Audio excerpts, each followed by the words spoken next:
Ce que Satan avait proposé à Ève, le piège doré qu'il lui présentait, c'était une augmentation de puissance et de connaissance. Vous serez comme des dieux, Genèse 3:5. Et c'était bien là ce que se proposait aussi l'Éternel pour l'homme qu'il venait de créer. Il semble effectivement qu'il y a dans le mot de Genèse 1:26, traduit par ressemblance, démoute en hébreu, la pensée de devenir comme. Il implique le devenir. Devenir comme Dieu. À sa ressemblance, à son démoute en hébreu. Ce qui indique chez le premier couple créé à l'image de Dieu de merveilleuses, d'extraordinaires potentialités appelées à se développer par un processus aboutissant en dernière analyse à la ressemblance de la créature avec son créateur. Pour la puissance et le gouvernement de toutes choses, et qu'il est douloureux, qu'il est tragique de penser que Dieu, qui seul pouvait développer harmonieusement l'usage des forces latentes déposées en l'homme, fut rejeté. Celle-ci, du même coup, devenait accessible à l'ennemi, tombé en la puissance de l'adversaire. Nous pouvons suivre à travers les siècles tous les développements de cet aspect particulier de la chute.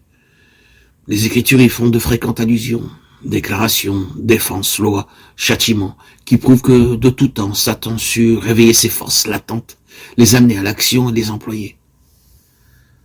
Tous les siècles ont eu leurs sorciers, leurs nécromanciers, leurs magiciens, dont le pouvoir anormal est lié à celui des puissances du mal. Il est réservé au temps de la fin, qui est le nôtre, de réaliser l'objectif que poursuit Satan depuis les premiers jours de la race, s'emparer du gouvernement mondial. Les Écritures annoncent qu'il y réussira durant une courte période au moyen d'un instrument, d'un surhomme qu'il revêtira de force surnaturelle.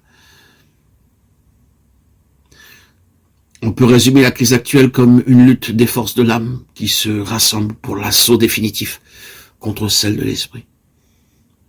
Car ce sont bien les facultés, les forces de l'âme sans Dieu qui agissent sur le monde, sur l'entendement humain, pour préparer les hommes à accepter la domination de l'Antichrist. Ceci implique un temps durant lequel Dieu sera exilé de l'univers, les potentialités déposées en l'homme par le Créateur et dont le développement devait amener la ressemblance avec Dieu dans ses fonctions de gouverneur et de dominateur vont se développer dans une toute autre direction sous l'influence satanique. De sorte que l'homme, dans sa condition déchue, s'imaginera être comme Dieu. Les spirites affirment déjà que l'homme possède tous les attributs que jusqu'ici on n'accordait qu'à la divinité.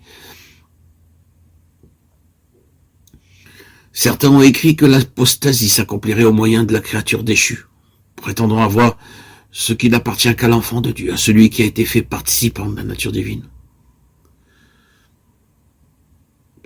Ces écrits, ces lignes, jettent une vive lumière sur notre époque. Avec quelle rapidité l'apostasie de la foi n'a-t-elle pas gagné les conducteurs les plus en vue de l'Église protestante? Elle résulte de cette activité psychique mauvaise qui se développe à l'instigation insoupçonnée de l'ennemi. Le grand thème du jour, c'est la psychologie. On découvre dans ce domaine des forces psychiques jusqu'ici ignorées. Et la pensée de l'homme est à ce point